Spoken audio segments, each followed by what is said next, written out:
중요한 교훈이나 역사를 수업 시간을 통하여 가르치는 것도 효과적이고 또 필요한 일이지만 때로는 대중적인 노래로 만들어서 중요한 때 아니면 자주 부른다면 훨씬 더 효과적이지 않을까요?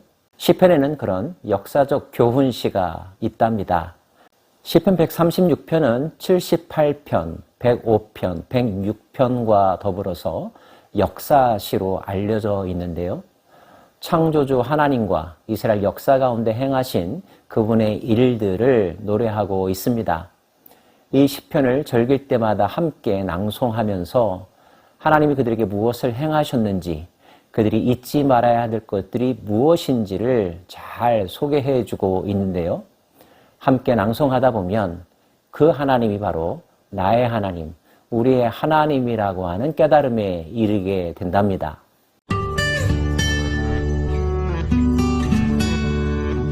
여호와께 감사하라. 그는 선하시며 그 인자하심이 영원함이로다. 신들 중에 뛰어난 하나님께 감사하라. 그 인자하심이 영원함이로다. 주들 중에 뛰어난 주께 감사하라. 그 인자하심이 영원함이로다. 반복되어 나오는 후렴구 같은 표현이 있죠. 그 인자하심이 영원함이라. Unfailing love. 그분의 사랑이 영원하다, 충만하다, 끝이 없다, 다함이 없다라는 것입니다. 그만큼 그들이 느낀 하나님의 사랑이 풍성했다는 뜻이겠죠. 그 하나님은 어떤 분이십니까?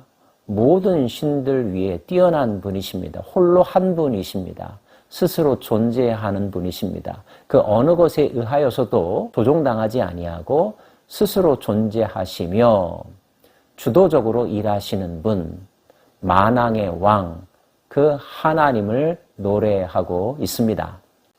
그 하나님이 그들의 역사 가운데 어떤 일들을 행하셨을까요? 홀로 기이한 일들을 행하시는 이에게 감사하라. 지혜로 하늘을 지으신 이에게 감사하라. 땅을 물 위에 펴신 이에게 감사하라. 큰 빛을 지신 이에게 감사하라. 해로 낮을 주관하게 하신 이에게 감사하라. 달과 별들로 밤을 주관하신 이에게 감사하라. 그 인자하심이 영원함이로다.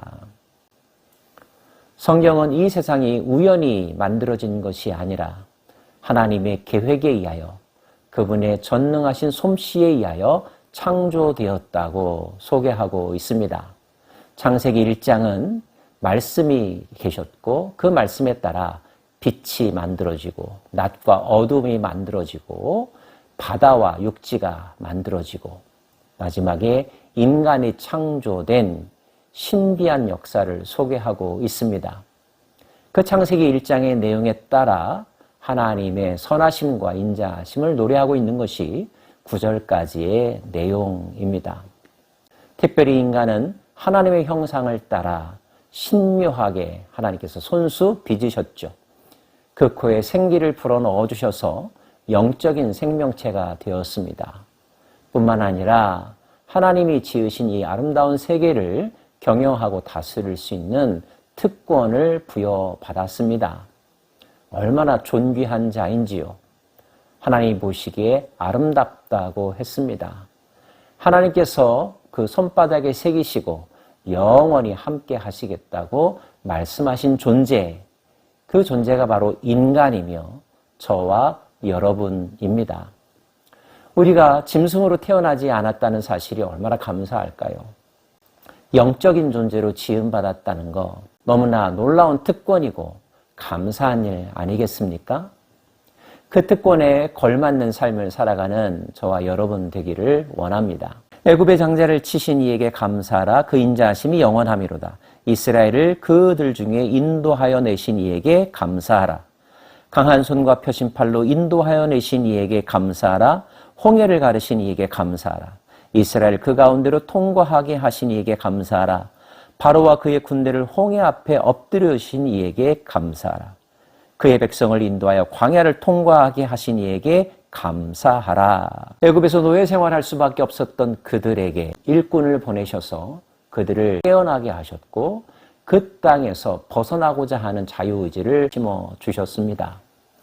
과정은 어려웠지만 모세를 통하여 하나님 역사하셨고 바로의 무릎을 꿇게 하셨고 홍해를 갈라주셨고 광야길을 걷게 하셨습니다.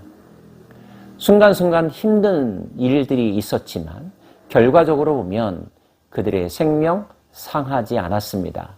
굶지도 않았습니다. 하나님께서 필요한 것들을 그때마다 채워주셨습니다.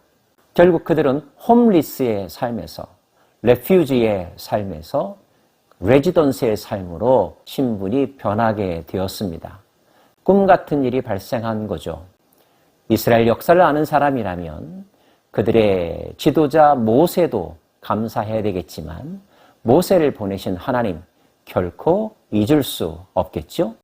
하나님이 이스라엘 국가 탄생의 주역이셨고 기원이셨고 모든 것을 가능하게 하신 분이었습니다. 큰 왕들을 치신 이에게 감사하라. 유명한 왕들을 죽이신 이에게 감사하라. 아모리인의 왕 시혼을 죽이신 이에게 감사하라. 바산 왕 옥을 죽이신 이에게 감사하라.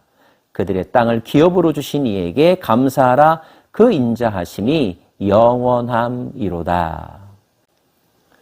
출애굽한 그들이 처음으로 겪은 전쟁, 아말렉과의 전쟁이었습니다. 도저히 이길 수 없는 전쟁이었음에도 불구하고 하나님의 방법으로 이겼죠.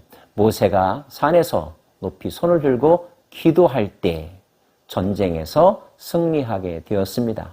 가나안 땅에 살고 있었던 많은 도성들을 무너뜨리고 그 왕들을 내어 쫓았습니다. 모압과 암몬 족속을 물리쳐 이기게 하셨습니다. 그들의 전쟁은 국가 전쟁 전략으로 이해할 수 없는 기적 같은 일 그 자체였습니다. 그래서 특별히 하나님을 생각하지 않을 수가 없고 하나님이 도우셨다. 하나님이 여기까지 우리를 인도하셨다. 고백할 수밖에 없었던 거죠. 새로운 질서가 뉴 노멀의 시대를 이스라엘에게 허락하신 분 여호와 하나님이셨습니다. 우리를 비천한 가운데서도 기억해 주신 이에게 감사하라. 우리를 우리의 대적에게서 건지신 이에게 감사하라. 모든 육체에게 먹을 것을 주신 이에게 감사하라. 하늘의 하나님께 감사하라. 그 인자하심이 영원함이로다.